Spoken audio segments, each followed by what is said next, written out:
عورت کی زندگی بھر کی ساتھ کی آفر اس مرد کو ملتی ہے جو نکاح کا طریقہ اختیار کرتا ہے۔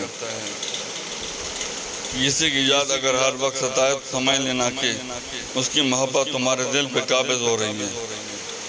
محبت روز سے پہلے کہ یہ تمہارے اندر ہی بڑھی ہو کر مر جائے، اس شہد کی طرح جس کو بر وقت چھتے سے نہ اتارے تو ٹپک ٹپک کر ضائع ہو جاتی ہے۔ میں محبت کو ایک طرح کا فرار سمجھتا ہوں۔ وہ ایسے لوگوں کے فرار جو یہ نہیں جانتے کہ اکیلا کیسے رہنا ہے۔ لوگ ایک طبع کو جسم فروشی کا طعنہ تو دیتی ہیں، لیکن ضمیر فروش انسان کو نہیں، جبکہ ضمیر فروشی جسم فروشی سے زیادہ بڑا گناہ ہے۔ اسے محبت خدا تجھے عزت بخشے تیری ابتدا مسکراہٹوں میں ہوتی ہے اور انتہا حسرتوں میں۔ اس شخص کے سوا تیری حقیقت کوئی نہیں جان سکتا جس کا تجھ سے سامنا ہوا ہو۔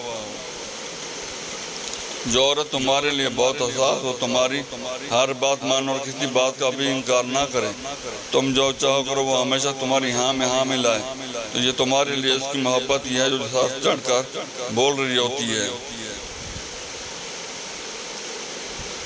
بغیر شرط کے محبت کرنا، بغیر وجہ کے بات کرنا، بغیر وجہ کے فیاض ہونا، بغیر توقع کے پرواہ کرنا، یہ سچی محبت کی روح ہے۔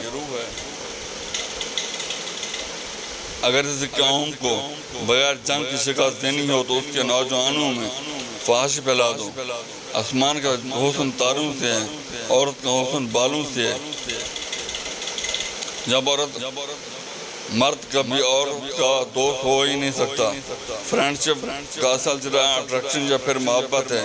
یہ تمہاری خوش فہمی ہوتی ہے جو عورتوں کو لے ڈوبتی ہے۔ تبھی تو ہمارا معاشرہ مرد عورت کی دوستی بنتا ہے، تسلیم نہیں کرتا۔ عورت دھوکہ کھا جاتی ہے۔ ایسے مرد سے دوستی جیسے بادری بہت مہنگی پڑتی ہے۔ جب آپ کسی کے ساتھ زیادہ دیر تک رہیں تو آپ اس شخص کی زندگی کا حصہ بن جاتی ہیں۔ اس کی چھوٹی چھوٹی خامیاں بھی آپ کو بڑی محسوس ہوتی ہیں۔ پھر آپ چاہتے ہیں کہ وہ شخص اپنے آپ کو بدل۔ اگر کوئی شخص اس طرح نہیں جیسا کہ آپ چاہتے ہیں تو آپ کو جھنجھلاہٹ ہونے ملتی ہے۔ ہم انسان کتنے بھولے ہوتے ہیں جو یہ سوچ لیے بیٹھے ہوتے ہیں کہ ہمارے جاتے ہی سب کچھ رک جائے گا یا بدل جائے گا، مگر کچھ نہیں رکتا، کچھ نہیں بدلتا، سب کچھ ویسا ہی رہتا ہے، بس ہم نہیں ہوتے۔ گویا ہمارا ہونا نہ ہونا سب برابر ہے۔